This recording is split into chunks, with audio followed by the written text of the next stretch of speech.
El año 2020 sufrió una de las crisis globales más importantes de los últimos tiempos. Sociedad, salud, economía, cultura, educación. No hay aspecto en nuestras vidas que no haya sido sacudido. En Argentina, la pandemia y la cuarentena volvieron a poner en jaque las implicancias del rol docente. Profesionales de la educación de todo el país realizaron esfuerzos por sostener un vínculo con sus estudiantes. Hoy contaremos su historia, la historia de cómo un desastre de proporciones gigantescas resaltó y evidenció problemas y carencias claramente ya existentes.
En el camino educativo de las niñas, son varias las cosas que ellas necesitan.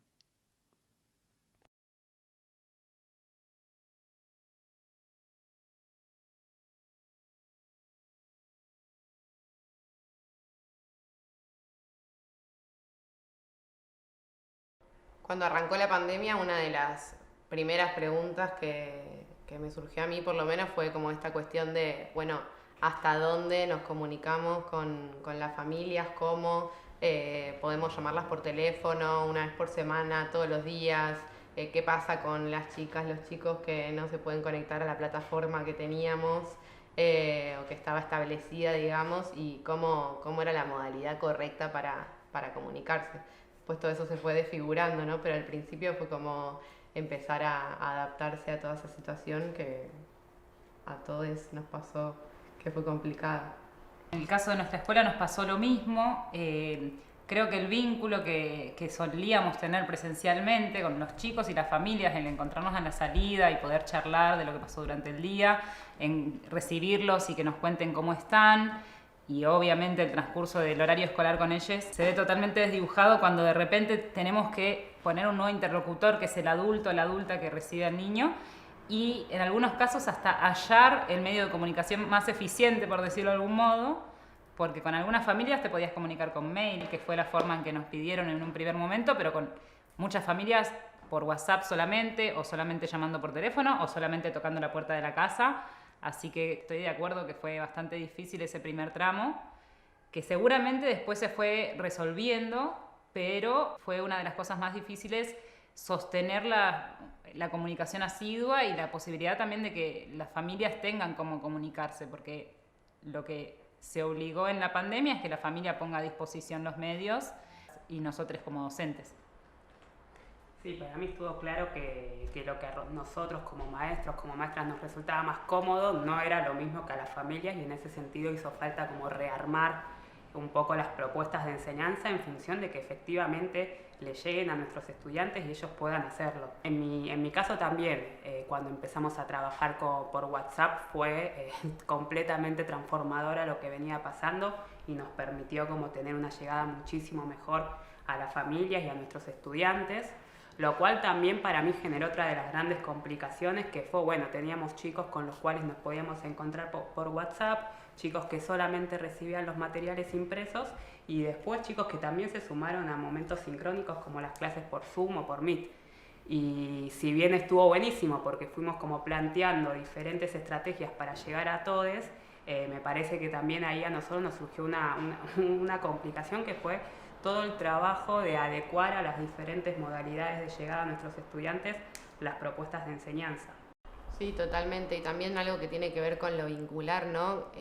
Algo que me rondaba a mí mucho por la cabeza al principio es cómo hago con estos chicos, estas chicas que no se pueden conectar a los encuentros sincrónicos con todos sus compañeros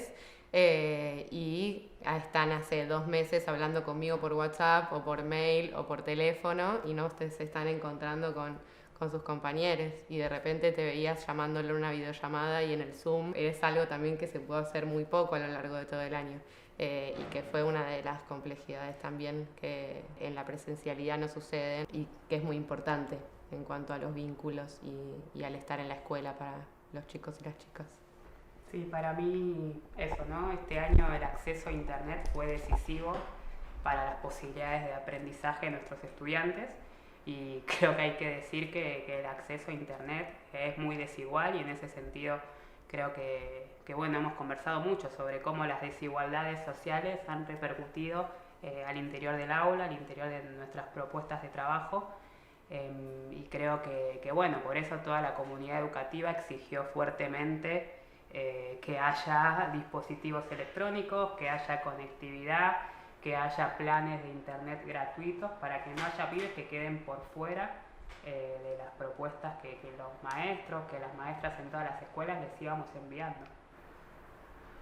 Y sumado a eso, me parece que también justamente reconocer las desigualdades dentro de nuestras comunidades que se hicieron como muchísimo más evidentes. Nosotros como docentes ya las sabíamos, pero quizás socialmente se hace evidente que las desigualdades en cuanto al acceso a derechos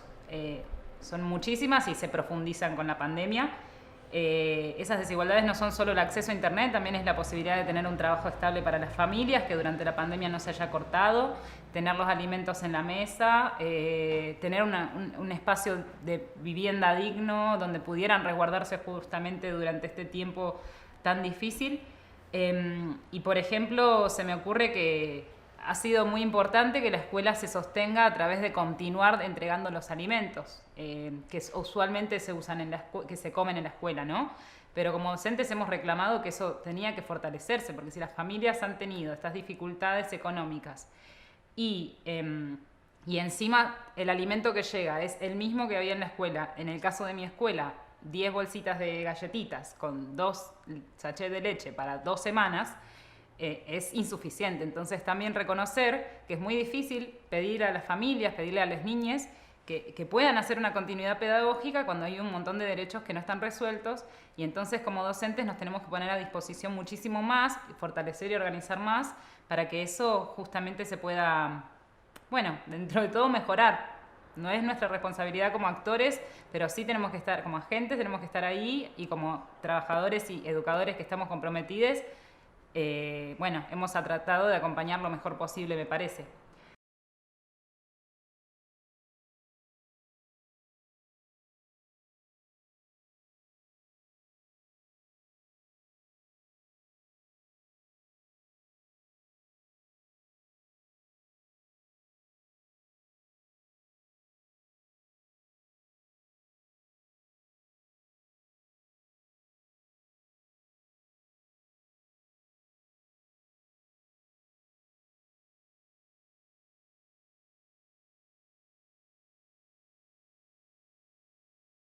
Nos hemos dado cuenta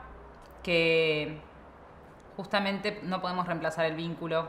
presencial, el encuentro físico, el vernos cara a cara, el saludarnos, el poder contarnos aquellas cositas que nos acontecen en la noticia novedosa del día, aquello que aprendimos.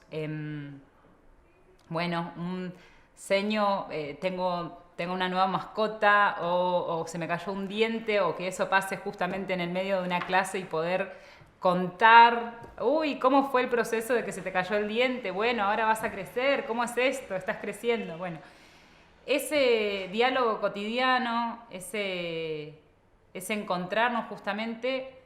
es irreemplazable. No hay forma que por más que escribamos un WhatsApp, estemos hablando en una videollamada, podamos reemplazarlo. Sí hay unas ganas inmensas de encontrarnos en estas formas novedosas, pero mirarnos a los ojos, poder abrazarnos cuando no nos sentimos muy bien, poder encontrarnos como colectivo adentro de un aula, adentro de una escuela, es muy difícil en este contexto y creo que ha sido de lo más difícil, pero bueno, dentro de todo le hemos encontrado la vuelta. Hemos igual trabajado para que cada niño, niña, niñe se sienta acompañado. Le agrego a la pérdida del vínculo la pérdida de la conversación, del diálogo, los enfoques de enseñanza con lo que nos formamos en los profesorados. Nos dicen que sin intercambio no hay aprendizaje y en ese sentido es muy difícil pensar en enseñar y en que nuestros estudiantes aprendan sin ese intercambio entre ellos, con nosotros como adultos mediatizando y ayudándolos. Es muy difícil pensar una clase de práctica de lenguaje sin un intercambio entre lectores, perder la escritura por dictado al docente, que en matemática para el trabajo con las operaciones no haya puesta en común y debate donde fulanita dice tal cosa y José la confronta con otra idea, nosotros ponemos alguna pregunta problematizadora. Este año me tocó enseñar, nos tocó el acto del 12 de octubre, el acto por el Día de la Diversidad Cultural y la Conquista de América, y un contenido de esa complejidad es muy difícil abordarlo sin eso, ¿no? Sin nuestros estudiantes discutiendo, nosotros presentándoles textos, hablando sobre esos textos, construyendo entre todos conocimientos que son de muchísima complejidad y sin esa conversación, esa habilitación de la palabra que el aula te permite tan fuertemente, sin ese cartelito que también invita a discutir, a volver a pensar algo, de verdad fue desafiante cómo reemplazar eso este año sin la palabra como principal fuente de aprendizaje. También pasa todo lo que tiene que ver con esto, con los vínculos dentro del aula, con la confianza que se genera dentro de lo que es la escuela, adentro del aula más propiamente dicho, como esta cuestión de poder dar una consigna, que puedan trabajar en grupos. Durante todo este año fue sin contar les chiques que no estaban adentro de las clases sincrónicas y todo lo que tiene que ver la problemática con respecto a eso que ya mencionamos. Toda esta cuestión de qué pasa cuando estamos todos frente a una cámara, que nos sentimos muy expuestos. A mí misma, creo que a todos nos pasó al principio como de sentirte mucho más observada frente a la cámara, aunque estés con tus alumnos adelante, y muchas veces de querer leer tal vez algo en grupo y que te digan, señor, en la compu me cuesta más, o no veo bien, o me pongo nervioso, que tiene que ver con eso, con que estar adentro del aula no sucede, con que si bien las familias estuvieron acompañando un montón y fue un trabajo realmente muy en conjunto durante todo el año, adentro del aula se genera un método de estudio y de circulación de la palabra que no tiene nada que ver con estar en tu casa, tal vez sentado en un escritorio solo, con tu familia circulando por el costado y lejos de tus compañeros. Entonces sucedía mucho eso, de los chicos y las chicas que tal vez no participaban tanto en clase. Digo, nosotros adentro del aula tenés chicos y chicas que tal vez no participan mucho, pero buscás estrategias adentro del aula que tienen que ver con poder trabajar en grupos, ir pasando por los grupitos, ir preguntando más uno a uno, después hacer puestas en común, ver quién va a tomar la palabra. Bueno, si sabés que es una persona que tal vez le cuesta un poco más tomar la palabra, proponérselo de antemano y ver, bueno, ¿qué vas a decir? ¿Querés que lo pensemos juntos? Como toda esta cuestión, todas las estrategias que una o une puede tener para hacer que la palabra circule y que ese conocimiento se comparta frente a una pantalla, fue totalmente distinto y es una de las cosas para mí más irreemplazables de lo que tiene que ver con la escuela. En el aula además estamos todos, ¿no? O sea, cuando trabajamos en la presencialidad dábamos clase con todos nuestros estudiantes, ¿no? Y ahí no es lo mismo pensar en esa conversación que se daba ahí en simultáneo entre todos que, bueno, una clase por Meet donde solamente hay una mitad del grado, 3/4 partes del grado, donde tal alumno no tiene acceso a internet, entonces no forma parte de los momentos tal vez de intercambio sincrónico, sino que tal vez lo que tiene a su alcance en este momento es resolver el cuadernillo que se le entregó a la escuela. En ese sentido, para mí, que es lo irreemplazable, también hay algo de la pertenencia, del estar todos juntos en la escuela, que es sin duda lo que perdimos y que al mismo tiempo también es una de las luchas más importantes que hemos dado todo el sistema educativo, porque ningún chico, ninguna chica quede por fuera y que los momentos de enseñanza no tengan que ver con las posibilidades de acceso materiales y simbólicos también de la familia, sino que sea la escuela la que abriga, la que recibe a todos los chicos, a todas las chicas, y desde las diferencias de cada uno va construyendo ese conocimiento compartido, socialmente común. Asimismo, en primer ciclo de la escuela primaria tenemos que, digamos, enseñar a leer y a escribir, y se hace difícil cuando ellos, para lograr eso, ellos y ellas necesitan tener cierta confianza también en sí mismos, de saber que lo van a resolver, de saber que van a poder leer ese texto, de saber que van a poder escribir esa palabra y que no va a estar mal lo que escriban, que todo lo que escriba va a ser válido. Lastimosamente, en la escuela, o sea, favorablemente en la escuela nos encontramos y podemos generar ese espacio de confianza y ese espacio que anima a avanzar, digamos. Y muchas veces en la exposición, tanto sea la cámara, por ejemplo, en el caso de las reuniones, de los encuentros sincrónicos, o la exposición hacia adentro de la familia, porque por más que las familias tienen las mejores intenciones de que su hijo, hija, hije se alfabetice, si uno deposita tanto esmero en el otro, tanto esfuerzo, tantas ganas, y el otro la verdad es que necesita de sus compañeritos para compartir, de su maestra que de alguna forma la acompañe, y eso genera como ciertas frustraciones que son, en este proceso, que es el proceso de alfabetización, se ve muy difícil de resolver si está la mirada del otro tan constante, y si no está ese espacio común, ese centro de confianza donde poder hacer todos juntos un aprendizaje que por los tiempos que sea de cada uno sea válido igual, que con la fuerza que ponga cada una sea válido igual. A mí me ha llegado a pasar que muchas familias me dicen, se compara con su compañerito que habló en tal encuentro por Zoom, o mira un trabajito que se mandó al grupo de WhatsApp y no sé, mi hijo lo resolvió de una forma y el otro de otra. Entonces está buenísima la mirada de las familias, porque las familias también han visto cómo es el proceso, pero a su vez lo negativo, por decirlo de algún modo, es que queda en ellas o en ellos a veces esta responsabilidad como más fuerte, ¿no? Porque el maestro quizás no está ahí viendo a su hijo o hija todos los días. Así que eso, por lo menos en lo que es primer grado, ha costado un poquito. Sin embargo, los avances de todas ha sido impresionante para los tiempos que son difíciles, como han logrado avanzar un montón igual, pero bueno, sabemos que la alfabetización necesita de ese encuentro, de ese espacio común, de ese diálogo para construir saberes.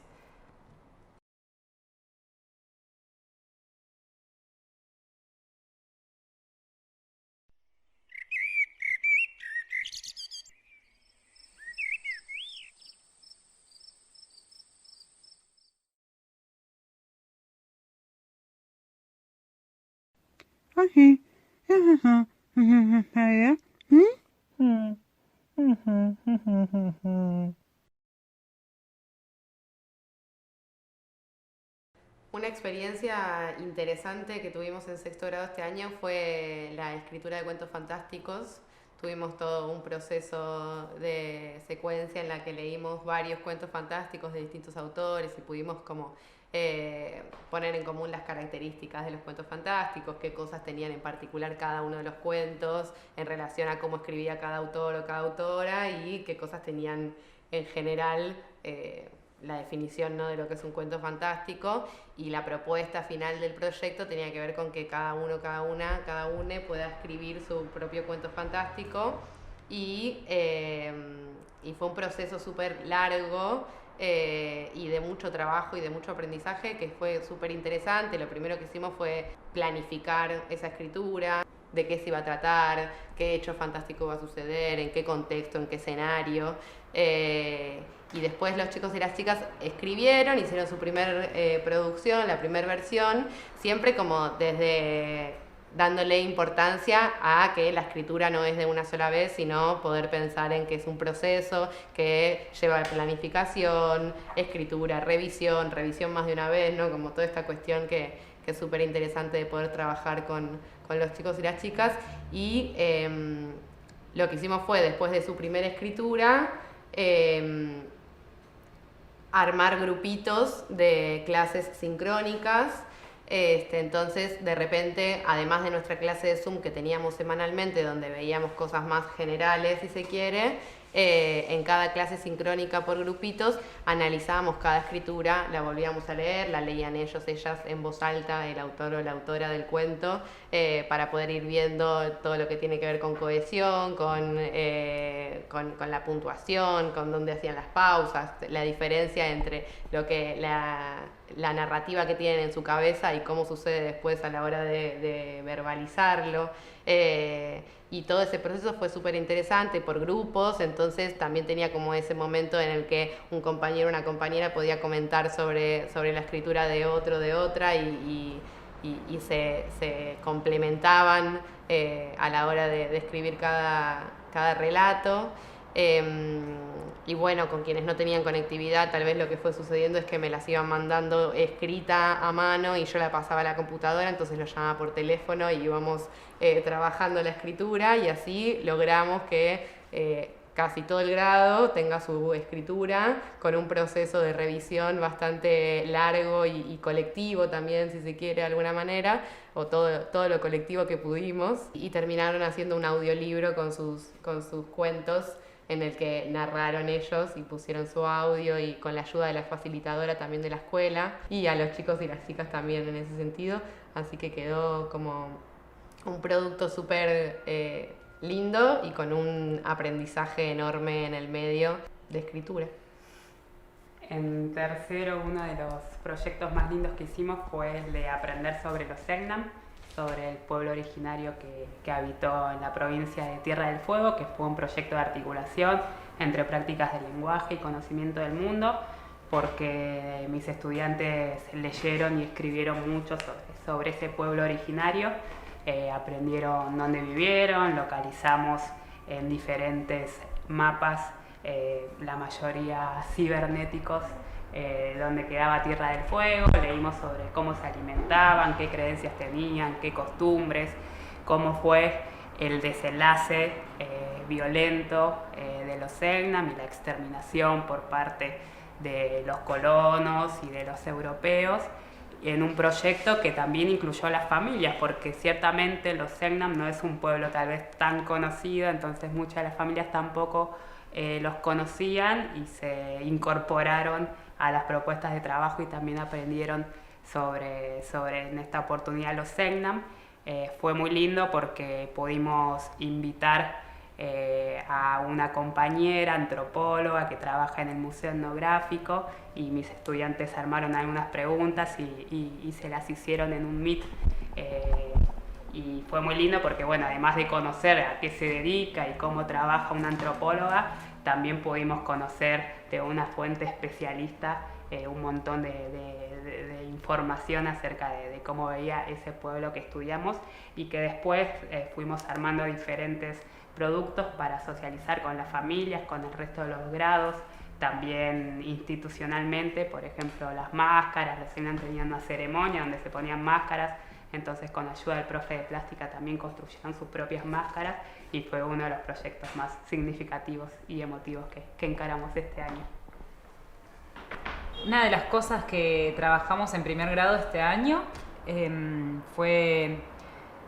matemáticas, una secuencia muy linda de hacer su propia colección. Antes de que empiece la pandemia,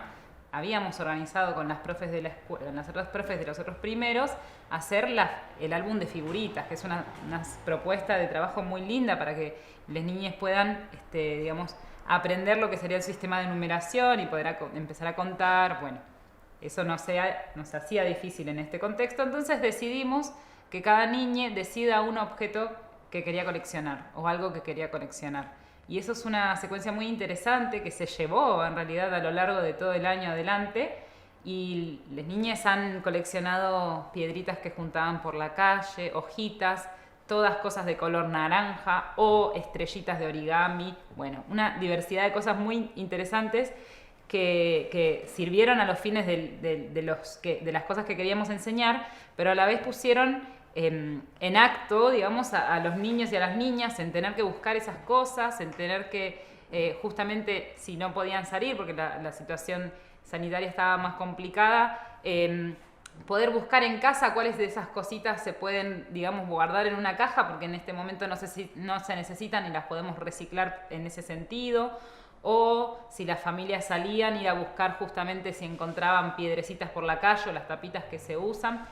Fue muy interesante porque, si bien es una propuesta que solemos hacer en la escuela, no resignar muchas de las actividades que a veces hacemos con los materiales que tenemos en la escuela o con las posibilidades que tenemos en la escuela, me pareció muy válido porque aparte las familias justamente estuvieron a disposición y fueron aliadas, acompañaron a las niñas y a los niños en hacer todo este proceso de aprender, de conseguir los materiales necesarios. Y bueno, otra cosa que se me ocurre también en matemáticas que fue muy, muy linda fue toda la secuencia que tiene que ver con geometría y el vínculo con otros profes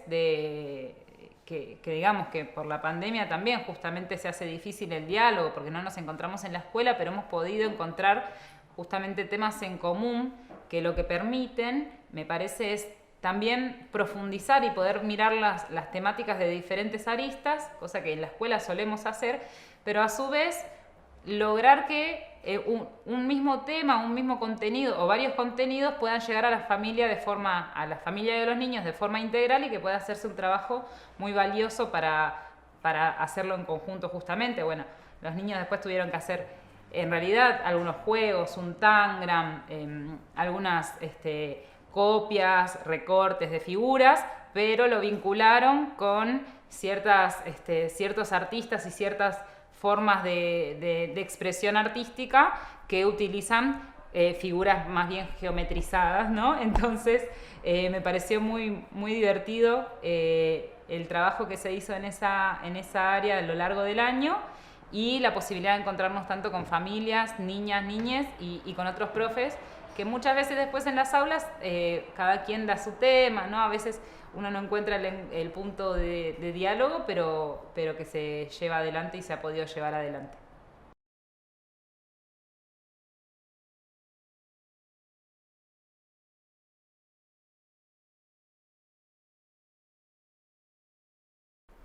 En diferentes ámbitos de encuentro y de intercambio entre docentes que este año hemos tenido mucho, apareció muy fuerte, ¿no?, la preocupación sobre la heterogeneidad y la desigualdad educativa que hubo, en el sentido que no es lo mismo pensar una escuela ubicada, no sé, en el barrio 21-24 que una escuela céntrica, que una escuela de zona norte, como tampoco es lo mismo pensar una escuela de gestión estatal, una escuela privada. Los diferentes relatos de la docencia mostraban esto, ¿no?, posibilidades y alcances muy diferentes, y en ese sentido creo que luchar contra esa desigualdad fue y sigue siendo y seguirá siendo una preocupación a combatir muy fuerte. En estos días armaba las evaluaciones, las valoraciones finales, y pensaba, bueno, o sea, ¿dónde queda la justicia pedagógica, la justicia didáctica al evaluar con una calificación en proceso a un chico que no hizo las tareas porque básicamente no tenía acceso a internet? Me parece que ahí como sistema educativo no están generadas las condiciones necesarias para que los procesos de cierre, que son procesos de conocer hasta dónde aprendieron nuestros estudiantes, que son procesos de evaluación e incluso de acreditación, no se corresponden en el sentido en que no estuvieron brindadas las condiciones de igualdad de oportunidades necesarias para todo acto educativo. Creo que queda como tarea para el año que viene, después de todo este año de pandemia y en relación a lo que venís diciendo, que tiene que ver con reforzar los equipos docentes, reforzar las estrategias que se puedan llevar adelante adentro de la escuela para poder trabajar con esos chicos y esas chicas, con todos les chiques, sabiendo que te hayan entregado todas las tareas no quiere decir que hayan tenido el proceso de aprendizaje que UNE tenía como objetivo en su cabeza, y que en ese sentido es súper importante poder pensar en un año que viene de continuidad pedagógica, de conversación entre docentes, de continuar también la relación con las familias y poner todas las herramientas que sean necesarias para poder reforzar todo lo irreemplazable que ya venimos nombrando, que no se pudo dar este año en pandemia. Y sobre eso me parece que los docentes podemos proponer una mirada más integral sobre nuestros estudiantes, porque muchas veces pasa que, digamos, se califica, quien califica al niño o niña es una docente, pero justamente para que el año que viene podamos trabajar de forma fortalecida, para que podamos lograr aquellas cosas que quizás la pandemia dejó pendientes, necesitamos un trabajo integral como comunidad educativa, nuevamente teniendo a los niños, a las familias y todos los docentes mirando a todos los estudiantes. Parece muy importante en ese sentido que los tiempos para planificar estén dados y que no haya un apuro por volver a la escuela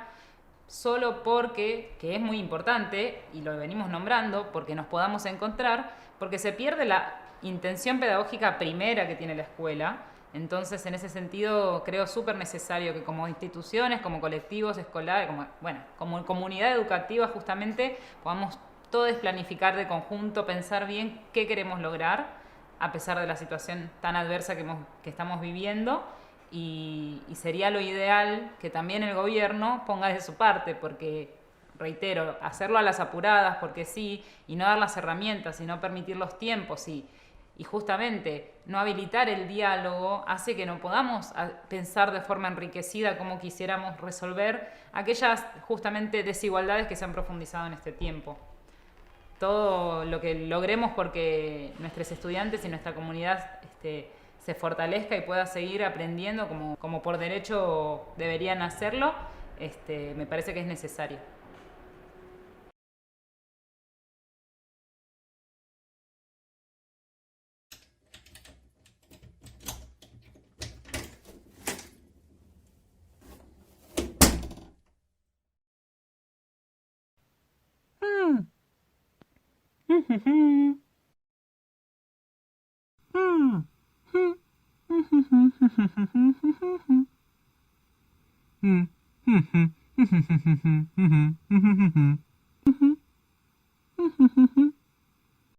Después de una pandemia que sin dudas transformó nuestras vidas y nuestras prioridades, llegan las lecturas sobre esta crisis.